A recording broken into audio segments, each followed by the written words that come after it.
Hi guys, welcome back to the channel. Today I'm going to show you how you can disable your keyboard temporarily because it's super useful when you clean your laptop, preventing accidental key presses or maybe avoiding interruptions during a video or presentations.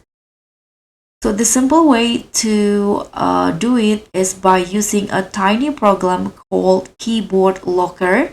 So you can just download the program. Let's just find it on the browser. You just find Keyboard Locker download.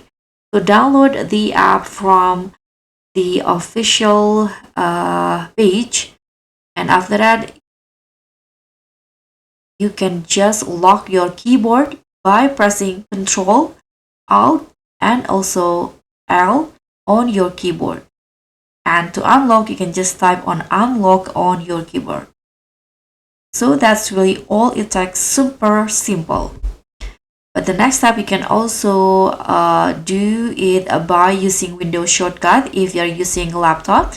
Some laptops allow you to disable the keyboard through the function or Fn keys.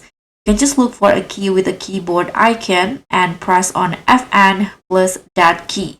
So this will work on some Lenovo, HP, and Dell models.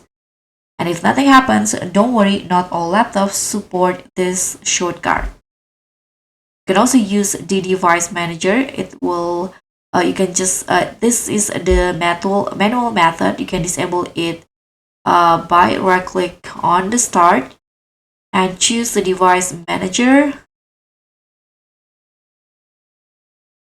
And you can just open the keyboards in here. And you can just right click on your keyboard. And if there's the option to disable device, you can just tap on that. And you can just press on enable later when you want it back.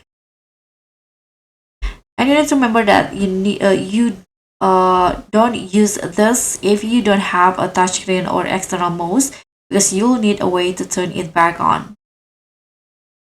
And for touchscreen or tablet mode in Windows system, so if you're on a 2-in-1 laptop like a Surface, you can just switch to tablet mode. Windows will automatically disable the physical keyboard to avoid accidental taps. So that's it. Now you know several ways to temporarily lock or disable your keyboard. If this helped, make sure to like this video, subscribe, and also click on the thanks. I'll see you in the next one.